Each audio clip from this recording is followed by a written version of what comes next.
Coming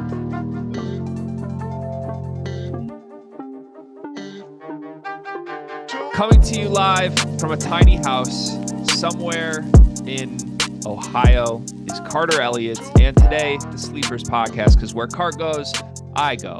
Folks, it's Monday, July 24th, 11th consecutive Monday through Friday day of getting a brand new Sleepers episode in your inbox. And look, the circumstances could have easily ruled us out for today.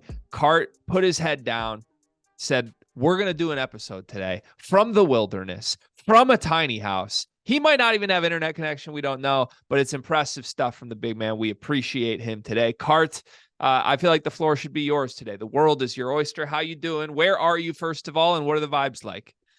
I am in Hocking Hills, Ohio, which is about an hour outside of Columbus. For anyone who knows, they're called Getaway Homes, Getaway Houses. It's a company that literally puts tiny homes in the middle of nowhere, like an hour outside of major cities. So I'm in Hocking Hills, Ohio.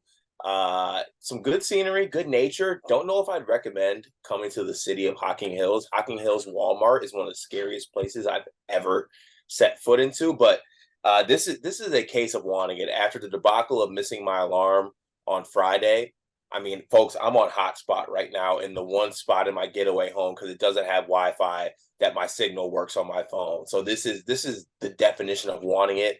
Great backdrop, great windows, as you can see, trees and shit going on. So yeah, nature. It's great. Yeah, if there was ever a good tease for watching our YouTube video instead of listening to the show, which you can do on Apple and Spotify, it's Carter's backdrop today. I mean, I feel like I can walk out and hear the birds chirping right now just from looking at where he is. It's impressive stuff. Cart, we love you. I just want to say that. I want to make that definitively clear after the debacle that was Friday. I speak for all of Sleepers Nation. In fact, you'll hear some comments here that just wanted to make it known. We are still Team Cart despite one alarm fiasco. And we appreciate you putting in the effort on your vacation today. I was worried. You did text me about the Walmart situation. I got a little scared for you. I mean, it seemed like the personnel that was in that Walmart, it could have very easily gone south. And I don't like, I mean, you're a man who thrives in all situations. You pride yourself on that. That didn't seem like a situation you could thrive in. No, it didn't. And one last thing about this, like, have you been in a Walmart like recently, or like, can you remember the last time you were in a Walmart? I genuinely can't. I don't go to Walmart. Yeah, I don't typically go. I feel like the only time I step into a Walmart is when like I'm on some type of camping or nature trip. I don't know. Walmarts just seem to always pop themselves up. But one thing about Walmart is they always have everything. Like that's the one thing you can't doubt. If you can't find it at Walmart, you typically can't find it anywhere. So I was going to get, some tequila to make my passion fruit tequila and watermelon beverages for around the campfire. Shout out to Drizzy. And they didn't have any liquor, like any brand name liquor. Like all the liquors they had, I've never seen in my life. And I was like looking in the section. I asked the lady, I was like, do you guys have any like this is the off-brand section, obviously, like where's the name brand stuff? Where's some stuff that I actually recognize? Like, oh yeah, we don't have that here. All we have is twisted tea whiskey and like stuff I've never even heard before. Gee, like this isn't even like rum chata level stuff. I could not even recognize any of these names of this stuff. So I was automatically in shambles, and then the environment threw me off even more. Yeah, I mean, I figured they were just going to try to sell you a bottle of Jan 6 gin. And I don't know. It seems like that's not a good tasting beverage, I would say. Well, I'm good to see, one, you're still alive. Two, it seems like vibes are high. And all in all, great weekend at the tiny house. Is it really is it weird for you to be in a tiny house? Because I feel like to you, all houses are tiny. Yeah, but I mean, this is like extremely tiny. Like my bed is right here behind me, and I can touch the door to the bathroom right now as I'm sitting down, and I'm sitting at the small table, but not as tiny as you think. I think very efficient. Okay, I see where our good friend Elias Bodiger, gets his love for these little houses, and I know I just butchered yeah. Eli's last is name. Bodiger is Bodiger Bodiger? Is it Bedecker? By Edgar? I don't know. Bedecker. I'm pretty sure. I think I just call him Elias Ramon. He has earned one of your prestigious middle name nicknames. It's impressive stuff. All right, week 3 of the Daily Sleepers episodes, Monday through Friday. You can get these wherever podcasts can be listened to, and of course on our YouTube channel. If you're on the YouTube channel, like and subscribe. It helps us immensely when you do so. We actually have made a little bit of money the last couple weeks now that we've moved to the daily thing. It's more income than has ever come through Sleepers Media Enterprises. And I alluded to this on Friday with the crack on my shoulder bit. But we are working behind the scenes on some very exciting things. Hopefully some positive developments come into play before the season starts. And the more support that you show on the YouTube channel in the offseason, the more that helps us in a big way with all of those behind the scenes maneuverings. Every episode, we start with comments from the last episode. So, Cart, it looks like we have 11 comments today from Friday's episode. We will start today's show with those right now. Natalie Rose 2548 says, "Hey guys, love the podcast. Can we please take a second to appreciate Travis Trice, one of her favorite Spartans, for showing up to Moneyball? Pretty cool of him." Oh, that's amazing. I mean, we talked about it, G. Like, the one thing I said that Moneyball could improve on is working on getting the former Michigan State guys back. And Travis Trice was back on campus, and he was able to play in the game. And I think Travis Trice, I don't think there's any Spartans who could, like, say a bad thing about Travis Trice. I think he's one of those players or former Spartans that's, like, really well beloved, and you can't even find one person who's not a fan of him. The one thing I will say is that Travis Trice and Cassius Winston were back on campus at the same time on that same day. Cash did not play in Moneyball. That hurts me. I know that he didn't, but there was a reason he didn't play in it. I guess he was working out his new contract for his team in Turkey. That's why he did not play. But that would have been amazing to get Travis and Cassius playing. But I think that's what's going to make Moneyball really good, is getting those former guys back to play in it. Yeah, you essentially manifested that. You said you wanted it. Travis Trice must have listened to it. Some are saying I didn't want to say it, but hey. Travis Trice also a Sleepers podcast veteran. That's forgotten about a lot of times, I feel like. Oh, Travis Trice did come on Sleepers. He did. He came on Sleepers, and we and I won't say anything negative about Trav because one, I have to honor Natalie Rose's comment. Two, Travis Trice's run through the NCAA tournament coincided with my senior year at Michigan State. So he gave me an opportunity to go watch a Final Four in person while I was in school. And that was a very magical run. I'll never forget that team's lead they had on Duke in that Final Four game. I'm sitting there looking at my now wife, at the time girlfriend, like, they're going to do this thing. Of course, they did not do the thing, but it was a pretty magical run, of course. But yeah, if you go back and listen to our episode with Trav, one of the more interesting episodes I think we've had. I would just say that. You can still find it on the YouTube channel. But you and I, we always call each other after we do any of these interviews, just like, how'd it go? I remember we called each other just like, that wasn't what we expected from Trav. Yeah, it was between that one and I feel like the one I always remember, the one I called you afterwards and I was like, wow, was when we interviewed Kenny Goins. Yes. That one knocked me off my pivot a little bit. That one was a little scary for sure. All right, moving on. Ulamog. Wait, actually, not moving on. Did we interview Travis Trice? Am I just totally confusing this? Are you confusing him with Brandon Wood? No, I know Brandon's our boy. We love Brandon Wood. I might be confusing it with Kenny Goins. I think you are confused with Kenny because we've never interviewed Travis Trice. Yeah, we had Kenny on. We had Costello. Are we sure we haven't interviewed Travis Trice? Why do I feel like we've interviewed Travis Trice? Keep going through this. I'm about to look this up. Yeah, I'm gonna need you to look this up while we move on. I don't think we did. Then I do remember asking him. I do remember sliding in the DMs. At the very least, we had a date set with him, and then it was backed out. Maybe that's why I'm confusing it with Kenny Goins, which was a very confusing interview. But wow. The only backed out one we had was Derek Nix. Cart, wow, am I off my game on a Monday morning? You can tell I haven't got my run in, and I haven't had a sip of coffee for this episode. Moving on. Ulamog says, here's my one big thing, presented by Big B, of course. Golf focuses way too much on champions. They need to recognize top finishes, like how college basketball raises banners for Final Fours. Scotty's streak of top 12 finishes is very impressive. Rory gets shit on for not winning a major since 2014. Everyone's looking for the next Tiger. We won't see another consistent winner in modern golf. Or am I just acting like a Michigan fan counting Sweet 16s? What do you think, Cart?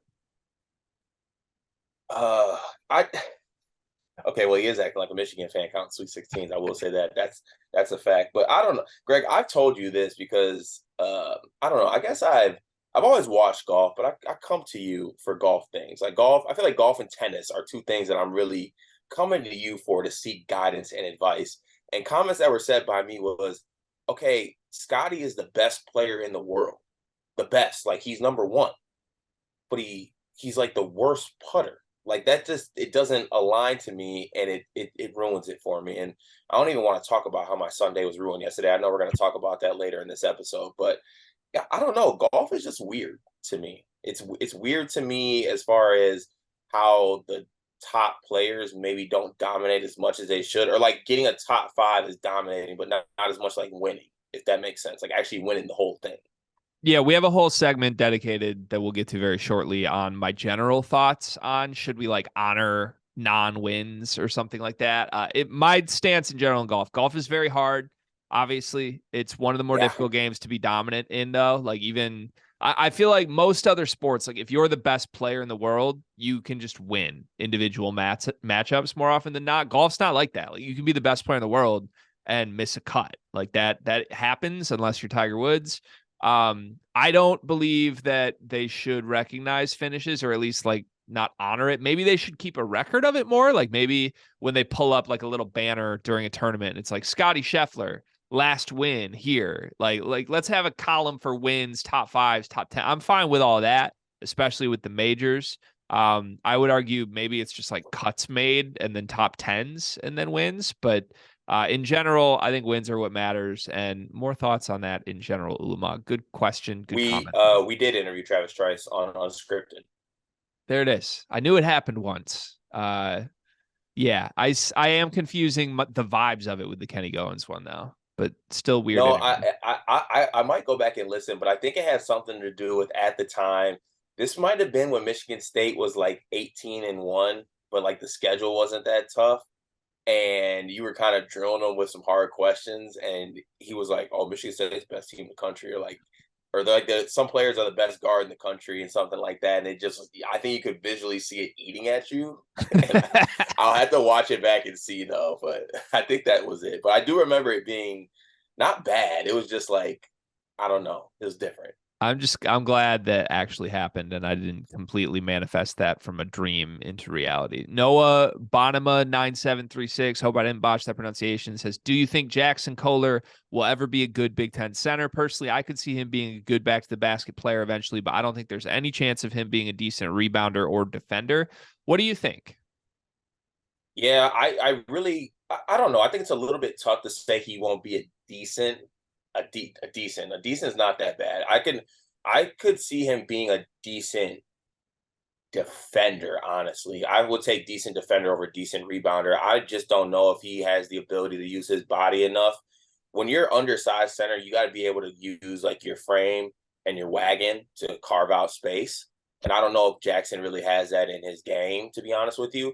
But I'm really starting to come around on the idea, and credit to you on this one, is that I think Jackson will succeed most likely as a four and not a center at Michigan State. I think that'll be his best bet.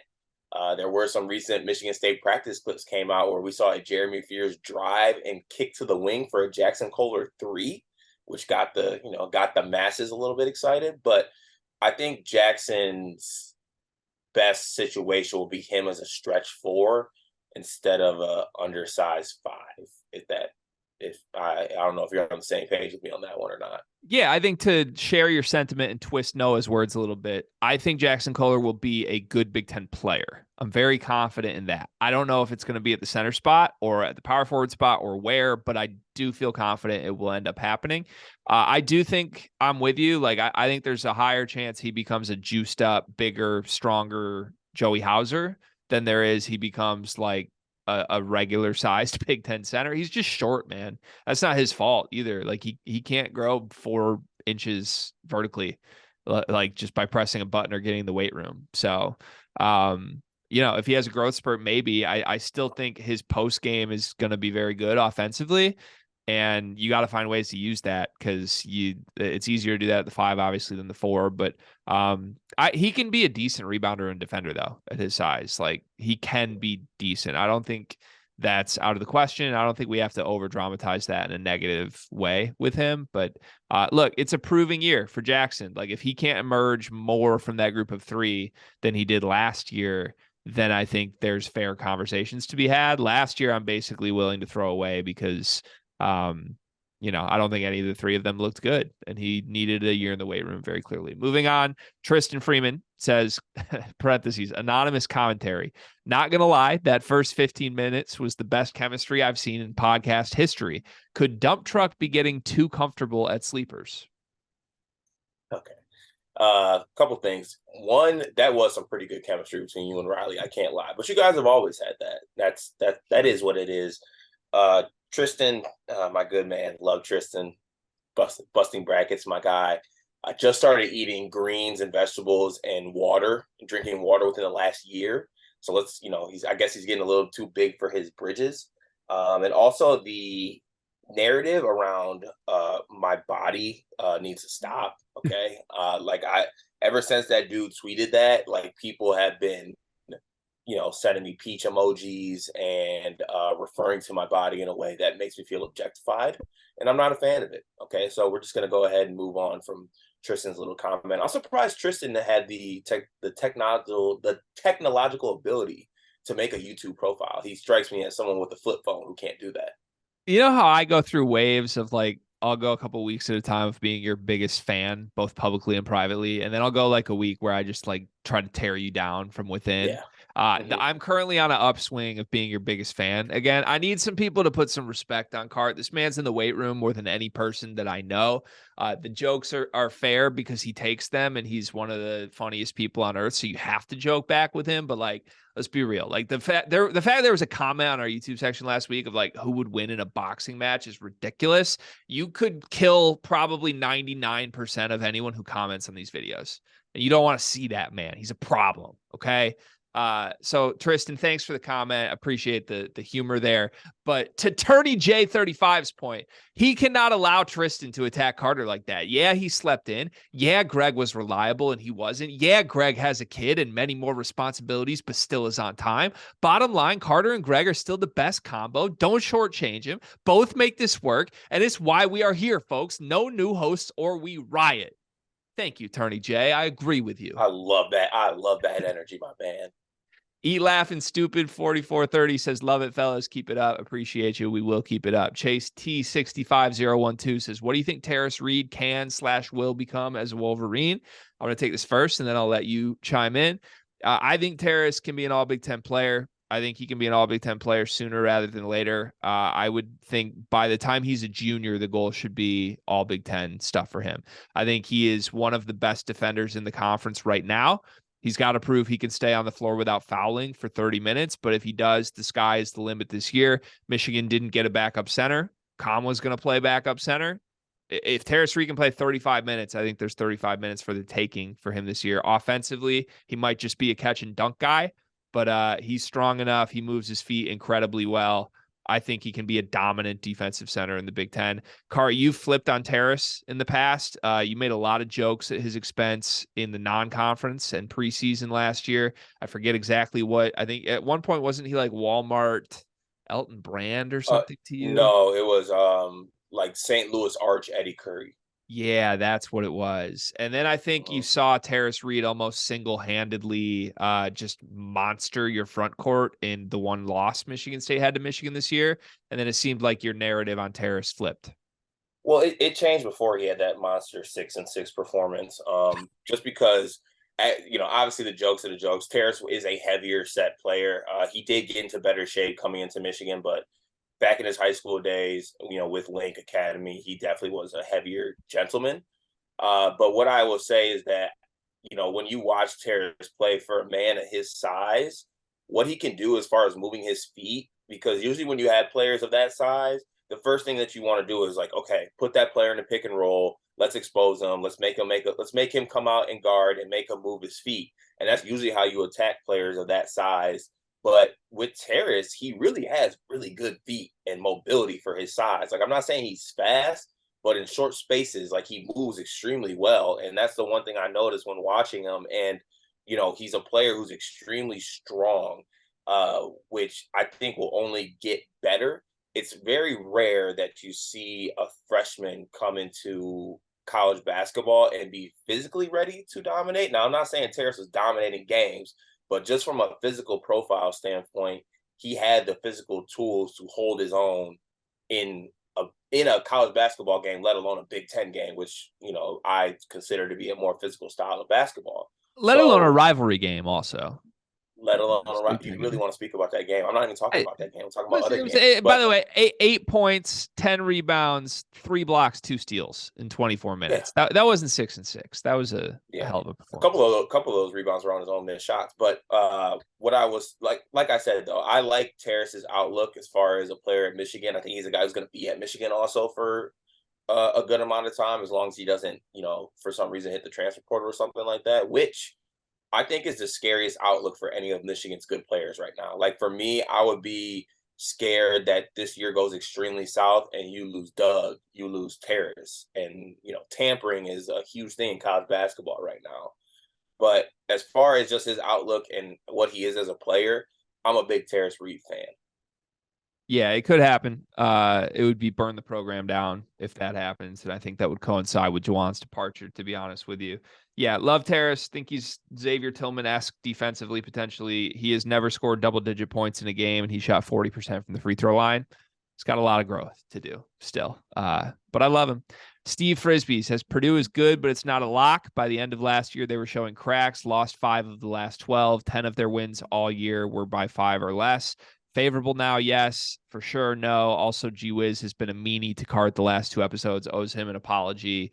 I did call you at the end of last episode just to essentially apologize. I was like, I think I crossed the line there. That's on me. So And what that did was I say? And before what did I Steve's say? And comment. what did I say back? We keep those conversations under curtains, Card. People don't need to know what was said. I'm just throwing out there to Steve, just to let him know I do love my boy Card. If my my positive monologue wasn't enough to know, Purdue is good. You're right. It's not a lock. Nothing is ever a lock. But I just like as we're framing the preseason, there should be separation between Purdue and a team that's Yeah. lost 13 games 3 years in a row. There just should be. This That's what it this is. is this is the one thing for me. Like you could say Purdue showed, I don't know, cracks in the armor or something like that, but I don't like playing the hypothetical game. And this is not to attack you, Steve, because I've actually seen this from a couple people. They bring up the fact that, oh, I mean, they went to double overtime with Nebraska. Oh, they lost this point by, or they were down by 5 in this game, down by 5 in this game, and all these other things. Well, there's always a flip side to that. Like there was, games that they were up in and that they lost. Like it's just I don't like playing the what if they lost this game because you could also play the what if they won this game. But I do understand them kind of faltering down the stretch. But to me personally, I think that was more so them just getting complacent and bored more than anything. And even if they were in those games down the stretch last year where they were struggling a little bit, fact of the matter is coming into this season, I expect a lot of players on Purdue to get better. And that will also contribute to the fact that they're going to win games as well. So I see it both ways, but there's a reason why we feel the way we do about Purdue. And I think it's valid. Yeah. Also, like talking like they really faltered down the stretch. Obviously, they lost the game in March, but they destroyed everybody at the Big Ten tournament. Like that was Won the regular season. yeah. We saw it in person. They literally sleepwalked to a Big Ten title. Not like blew everybody out, but like they really didn't do much. They just showed up and they won. They were so clearly better than everybody else at the Big Ten tournament too. And trust me, we were at the time we were trying to lead the be skeptical of Purdue bandwagon. There was nothing we wanted to see more than Purdue losing some of those games. It didn't happen. They're really good. And I think we should treat them like the team that was ranked top 3 in the country all season long, more than the team that lost one game. It was one game. It wasn't 30 games. And now they have to do it again. If they lose again, we can have the conversation. But as far as preseason goes, they're right there with Duke and with Kansas. 2 more comments quickly. Lucas F8144 says Riley Davis looks like he works at J. Crew and he worked at Banana Republic in the past. I mean, pretty fitting. I think that's a good comment, Lucas. We did send that to Riley as well. And he was like, yeah, checks out. I know more than you, said late dump truck Elliott. No comment. Just wanted to say that. All right. That was the last comment of the day, Cart. Thank you to the comment section, as always. Way to start the show on a positive note this week. Keep them coming. Only 11 comments on Friday. Quiet episode on Friday in general. I would say we got to show Riley Fridays a little more love, but keep the comments coming, people. We welcome them. The more we get, the more the merrier this week as we move in to our first topic today. Cart, I specifically requested this topic from you. I want to talk about whether or not sports as a whole are cooked. We've made jokes that college basketball is cooked. I've talked to you offline about a lot of other sports that I feel might be cooked. Well, Cart, at the Open this week, British Open, Brian Harman just won by 6 strokes. He didn't sweat for the final 2 days on Saturday or Sunday. Like John Rahm, oh, cute. He shot a 63 or whatever it was on Saturday. He's going to make a charge. Rory's going to make a charge. Scotty Scheffler's still hovering. None of them made a charge. None of these dudes did a thing. Brian Harman ran away with this. And the more I thought about it, Cart, it's not just golf that this is happening in right now. This is happening in every single sport that we love in America. Like, we had just had to watch Florida Atlantic play San Diego State in the Final Four. We had to watch San Diego State in a national championship game. We had to watch the Miami Heat in the NBA Finals just clearly get outclassed. We had to watch TCU in the college football championship just clearly get outclassed. Like, I'm sick. I'm sick of watching mediocre teams in the highest spot they can be in their sport, or mediocre players dominate big tournaments. I want to see the best of the best. The only sport we've gotten to see the best of the best recently was Alcaraz Djokovic. What did we get, Cart? An all-timer. Okay? I need the greats to be great. And I'm sorry, I'm just ranting right now, but I need to get this off my chest. Greats need to be great. That goes for everybody in every sport. Alabama football, I need more from you. You can't let Georgia just cakewalk to 2 national titles and TCU and Michigan act like they're the next 2 best teams in the country. Blue Bloods, college basketball, where are you right now? Kansas, yeah, you won last year, fine. North Carolina, what are you doing? Missing the tournament. Duke, I need more from you. Regular season's fine. I need y'all to show up and make sure Florida Atlantic doesn't make their way to a Final Four again next season. NBA, Giannis Antetokounmpo, I thought this was you. I thought this was your league. Luka Doncic, I thought you were next up. Okay? Why are the Miami Heat? Why is Gabe Vincent and Duncan Robinson starting in the NBA Finals? Because y'all can't take care of business. And Boston Celtics, that goes for you too, okay? I'm just tired, Cart. I'm tired of watching average. I'm tired of watching fine and having to pretend like they made some magical run or they're good enough. I want to see the best of the best, and that means the greats got a great. Scotty Scheffler needs to win a tournament. He needs to make a putt and not finish last in the field and putting every single week, okay? Otherwise, we get Brian Harman winning by 7 strokes. That's all I got to say. Do you agree? Do you disagree? Am I being dramatic? What do you make of this? No, I 100% agree. And I know what people are going to say too. It's going to be like, oh, but it's parody. Parody is what the great part is about sports. Yeah, a pinch of parody. I don't want to be drowning in parody. I want to see classic matches. I want to see greats.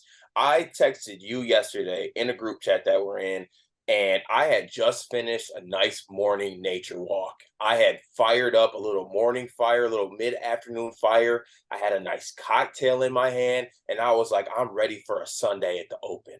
I'm ready for somebody to make a charge. I'm ready for somebody to want it. And instead, I watched a sub-6-foot human being take 8 years to hit a golf ball while the rest of the field did nothing but smoke shots left and right and not want it. Harman got to the last hole, and he could have went putter the whole way and still won by 3 strokes. Like, it was that disgusting. And I want to see the greats. Like you said, I want to see classics. I want to see Sundays with the greats battling. I don't want to see the greats hitting a birdie on 18 to get to -2 and then chopping it up as a top 20 finish and just cashing the check. There has to be some type of fire in there. But I will say this, and this is the one thing I'm going to say. I saw a stat yesterday. It's one of the wildest things I think I've ever heard, or at least seen in my golf fandom. Brian Harman inside 10 feet yesterday. Did you see this? Putts. I did see this. 58 of 59 is insane. What It is. percentage are you going on 10-foot putts if you got 60 of them? At the Open on those greens, probably like 25%, maybe. I And you'd could be say. ecstatic with that probably, huh? Yes, I would. So, but here's the problem. Again, like this is going to sound like I'm just taking everything away from Brian Harman, and essentially I am. Brian Harman is supposed to go 58 for 59 card to put himself in contention, not to win the tournament running away with it. Like he's supposed to need to be that good to match Jon Rahm or to match Scotty Scheffler or to match Rory McIlroy. No, like those dudes all laid an egg. Okay, like that's what's killing me. And yes, Jon Rahm had the backwards hat moment. That's cool. That's the coolest thing he's done in 3 months. Okay, like I need more. That's all I'm saying. Like I genuinely believe we have some greats in this world. Do you think we have some greats, or like do we need to change? What are you doing? What are you reacting to right now? I just got a tweet notification. What? Lions defensive back CJ Gardner Johnson went down with a non-contact knee injury and had to be carted off practice. Yeah. Okay. Sorry. It's okay. That's It's devastating. okay. We can keep going. No, it's a fitting end to this segment. Sports are just devastation. Sports are sadness and badness combination. Okay. Sorry. We gotta go. We gotta move on. Let's persevere here. Just be great. That's all I ask of you greats. Be great. I think there's a lot of greats in sports. And don't be great for us. Be great for yourselves. Yeah. Get back to being great. Just want to compete. I need franchises and players that aren't the Detroit Lions to stop acting like they're the Detroit Lions. Let's move on. Illinois got to commit, Cart. Jason Jaxtis, I hope I'm saying that correctly with his last name. 3-star forward, 47th best power forward in the 2024 class. He's the 7th best senior in the state of Illinois. Interesting offer list here, Cart. Kind of maps with the categorization of a 3-star forward, though. According to 24/7, he had offers from Drake, Illinois State, Indiana State, and Lehigh. That's it. Eric Bossi, director, 247 recruiting stuff, said now he may benefit from a red shirt. We'll be interested to see if other Big Ten schools step up. Other Big Ten schools did not step up. And then Jason himself has given this quote that Illinois sees him as somebody like a Coleman Hawkins. I actually don't hate that comp from the film that I saw. Have you had a chance to watch any Jason Jaxtis film? Should Illinois fans be excited about this commit? What do you make of this situation for Illinois? I think that honestly, like he's a rounding out a class type recruit. Like you take him, he's a project. He's definitely a 4-year guy. Hopefully he turns into a Big Ten contributor. So it's like we're good to get him, but it's not anything that's going to move the needle for me. I think it's just a guy that just rounds out a class. I mean, they got Merez Johnson, who I think is an NBA player in that class. He's really, really good. Like Illinois fans have a right to be very hype about him. I actually wasn't as familiar with him as I should be until I started seeing Illinois fans really talking about him. And that's kind of when I really was like, okay, I got to catch like some of his games. That dude's a monster. That's an NBA player. So, it's a good guy. It's a take, I guess, in this case. It's a take.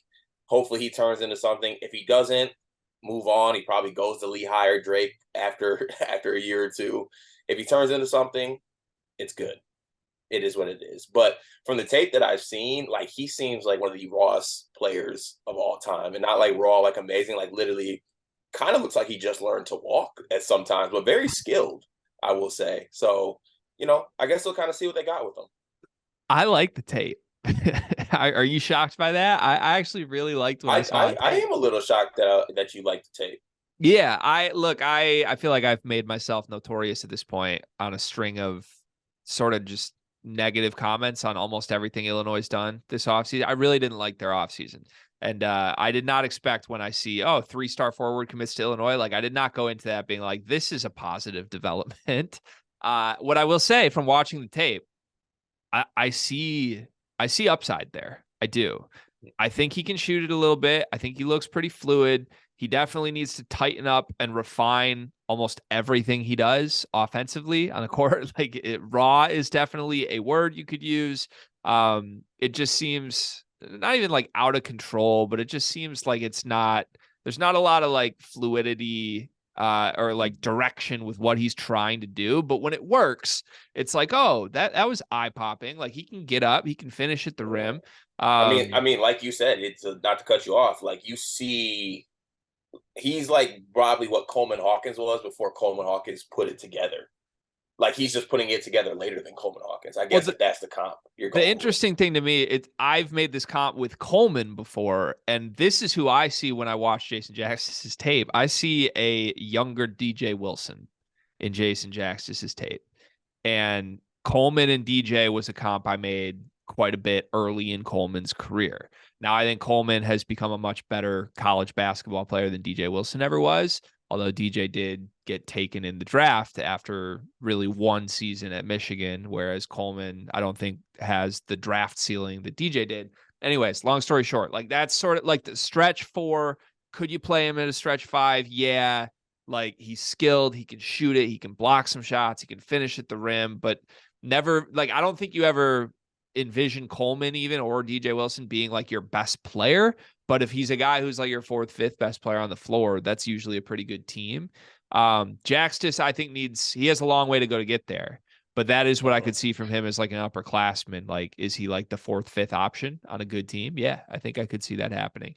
I do think like it's scary. Not scary because this is just a program take clearly, but like I think you want your 3 stars if you're Illinois as a program, you want your 3 stars to be guys that either other high majors sort of had their eye on or were so under the radar that they committed to you before they like blew up recruiting wise and jumped from 3-star to 4-star. I don't think that's coming for Jaxtis from what I saw. Like I don't think anybody else big was going to offer him. I think Illinois like gave him an offer and he's like, I need to scoop that up if I want to play at this level. But I don't know. Do you think this is like Illinois finding a gem necessarily? Or I guess, why do you think Brad Underwood extended this offer?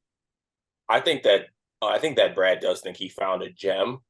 And I don't know. I think the optics of it kind of look good too. I mean, it would look better if it was like a better in-state kid, but I think there's kind of some narrative that, and I truly don't believe it, but I just like heard it kind of in passing that like kids in Illinois aren't staying in Illinois to play. Like Chicago kids, Illinois kids aren't really staying in Illinois to play. So I think that kind of serves them well. And to me, he's a guy who plays at like some small high school in Illinois. So maybe no one did see him. Maybe he does kind of shoot up, but I just feel like it's a take at this point. Obviously they see something. And last thing I'll say on this is think back to last summer, everyone or Illinois fans were extremely hype about Zachary Perrin. And when I saw his tape, I was just not impressed from the start. Yeah. I was actually saw some things in this tape that I saw on this kid and what he could be as far as being raw and having some type of talent. So like you said, it's a take. You hope it turns into something. And kind of, I guess, wait and see with him. There's also something to be said, given the era we're in college basketball, to like, I think you almost have to recruit some program guys more than you normally would, because you don't like, if you only recruit like high 4-star, 5-star kids, those kids want playing time immediately. And those kids also could piss off your other starters, which no program in Illinois knows more about, or no program in the country knows more about than Illinois. Like starters getting pissed off because there's a lot of competition here. Oh, no shit. Like you almost need to balance it of like a guy who's going to come in and not expect minutes and not need anything, but has some upside. And that balances your roster really nicely. You don't piss off the guys that are currently in the rotation. You can still recruit transfer stars over this guy without the threat that he's going to leave. So I think you don't want to have too many of them, but I think this is a really nice ad for Illinois that does have some upside and makes a lot of sense for Brad's program, given where the program is today. So credit to Brad. Shout out to Illinois. This is the first time I think in a while you and I have essentially both given a thumbs up to something Brad's done. Yeah. I don't know how we feel about that. Is that a good thing? I don't know. Good job, Brad. I think it is. I also credit to me for not going another route with that segment. I had many different petty jokes I wanted to make, take some shots, and I didn't do it. So credit to me. Pat myself on the back. Good job. Positive energy on this Monday. Flory Bidunga.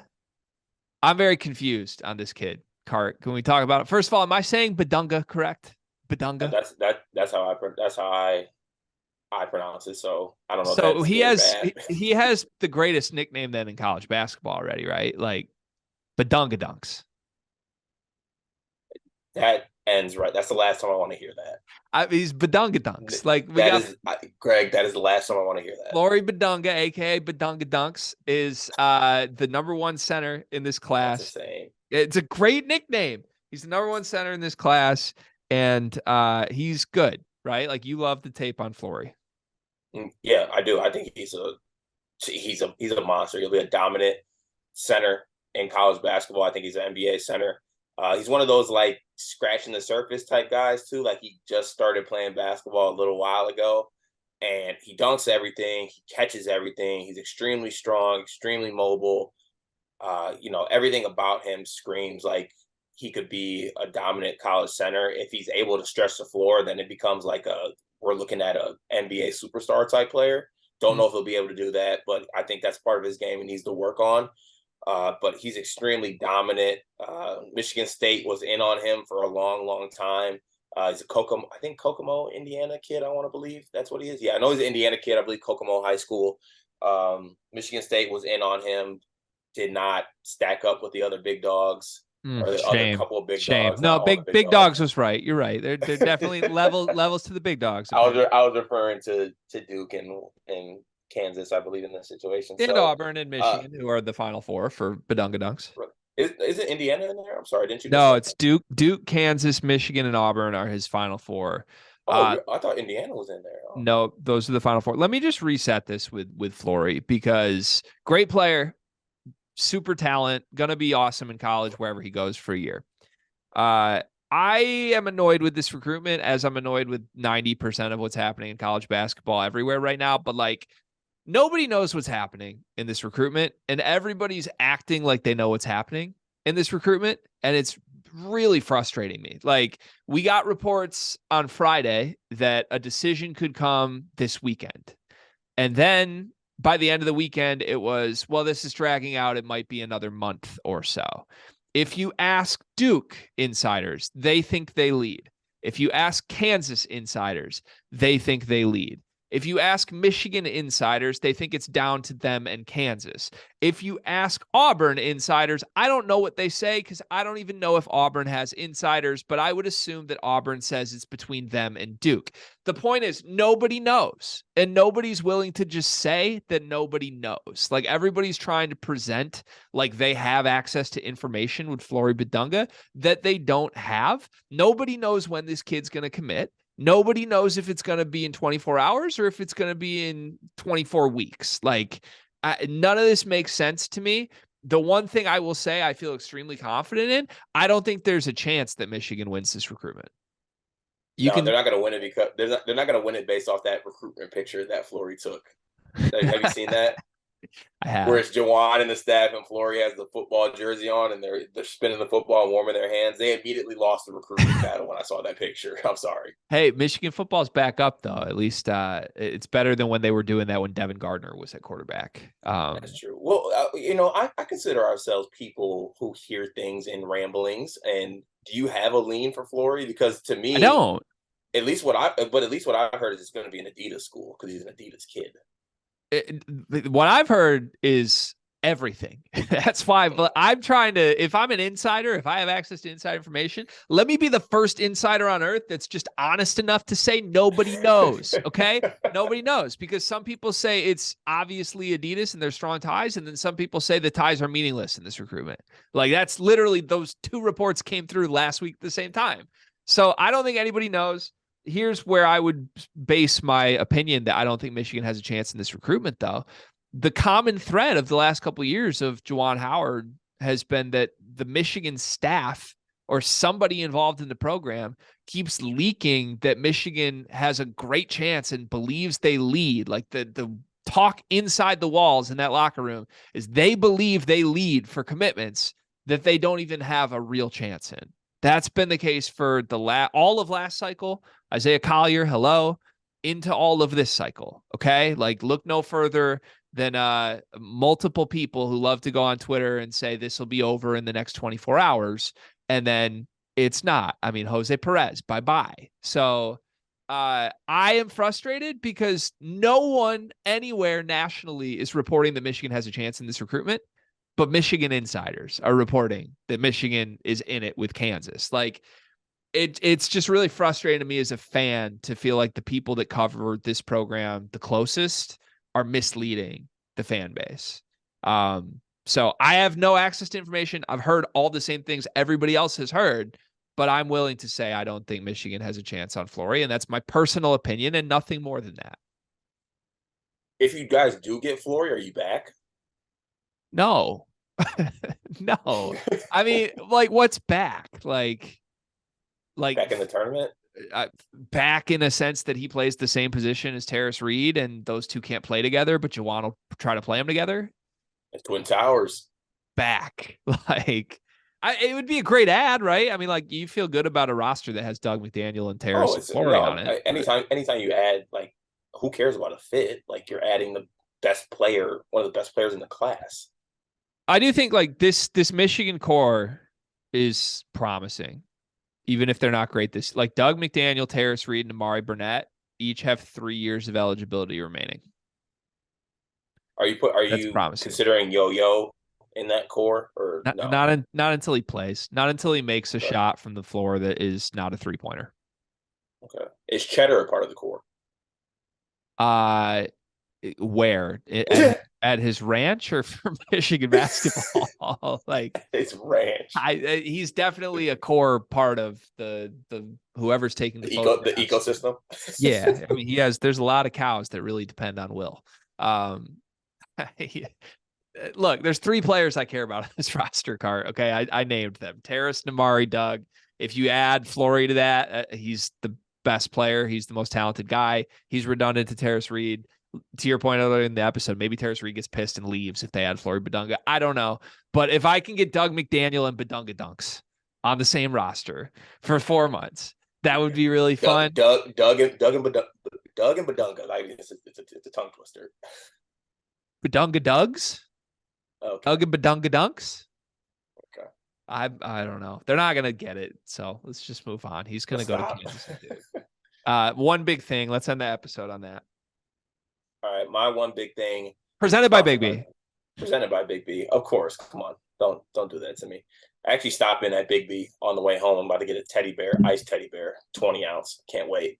But my one big thing, I just want to send a shout out to my boy G Fed. I sent you the TikTok that he made a couple days ago, and I was just completely honored. First of all, if no one knows, G Fed, TikTok, great guy, great account, grinder, blue collar dude, like literally everything Sleepers encompasses. That's what this guy is doing with content. He does great stuff, and he actually shouted us out on his TikTok saying that he wanted to do something with us and collab with us. That's happening. We didn't even need a TikTok for that, just so you know. So I just want to send a shout out to him. I know he listens to a lot of our episodes too. He's commented before, and we've interacted on Twitter too. So that's my one big thing. I just wanted to shout out to my boy G Fed. I appreciate the shout out, and just know we see you and appreciate your content too. I think that's my favorite one big thing either of us has had so far. Shout out to G Fed. I did. You sent me the TikTok, and then I texted you probably within 30 seconds and said, we have to get this kid, right? Like, we might have to, like, somehow force this man to be part of Sleepers Media. Yeah, at some point we will definitely do something with him. If you're listening to this, G Fed, you're doing great stuff. That's what I want you to hear from me. Like, I'm really impressed with everything you're putting out. His TikTok series right now he has multiple series that have just, like, blown up and gone super viral recently. But the biggest one is, like, can he just walk on to, like, a D1 facility at various colleges and try to get on the football field? I like those ones, and the staying in the baseball stadium until they kick him out. That Wrigley video was crazy and had like 1 million views overnight, if not more. But no, I like the coolest thing about that video series. Now we're just like doing shameless plugs of GFed, but he deserves it. So let's do it. The coolest part about it to me, like he's grinding for those. Like nobody's like sending him and giving him behind the scenes access. I think some schools have noticed him now and are like willing to help him a little more. But like this started with a dude who loves college sports being like, I'm just going to go drive 2 hours to this campus and with my phone make something unique. And people really gravitated toward that. It does remind me of what we tried to do with College Hoops to Go, which was let's get in the car, let's go places, and we're going to make something cool. So shout out to GFed. Totally agree. He's a grinder. He's busting his ass. He's making incredible stuff. And GFed, if you're listening to this, we are very interested in working with you, whether it's for a collaboration or whether there's ways to potentially work together even more so. There's my recruiting pitch to you. My one big thing today, presented by Bigby. I watched another Christopher Nolan movie last night. What movie? I watched The Prestige. Have you heard of The Prestige? I haven't heard of that, no. So Christian Bale and Hugh Jackman are competing magicians. And I'm in. I was in when I read that as the descriptor, but like I think it's in my top 5 movies already immediately. Really? Yeah. And so how many Christopher Nolan movies make up your top 5 now? I'm gonna say it's now 3. It's now 3 of my top 5. Dark Knight, Inception, and Prestige. Right now, Cart, off first watch, I would put Prestige behind Inception and ahead of Dark Knight in my movie hierarchy. I gotta watch these movies. Are you? Last thing I do want to say, are you like a movie at home over a movie in the theater type? I would rather see it in the theater, but given my current life circumstances, not possible. Okay. Yeah. Okay. I feel like I need to be more conscious of just watching movies at home, but I'm just so spoiled. Like I love the theater experience. I love the theater popcorn, the pop machines that are touchscreen with elite options. Like I need a Diet Coke cherry vanilla. Like I need that. So yeah, if we were doing like a Mount Rushmore of pops, I think movie theater soda has to be up there. Oh, 100%. Yeah. Easily. McDonald's Diet Coke. You like Jimmy John's Ice, I'm pretty sure. Yeah, Jimmy John's Ice. Jimmy John's Ice is great. Yeah, I would put McDonald's Diet Coke, Jimmy John's Diet Coke, movie theater combination. And then combination. And then Chick-fil-A, the Giannis. Yeah. Lemonade Sprite is fantastic. But I can't drink drinks the losers drink anymore. So it's what it is. Great episode today, Car. Thanks for making this work from your tiny house in Ohio. We appreciate it. We will be back Tuesday this week. And stay tuned because Wednesday, Car and I are playing golf and tennis in person together. That should be fun. Like and subscribe and all of that mess. And we'll see you tomorrow.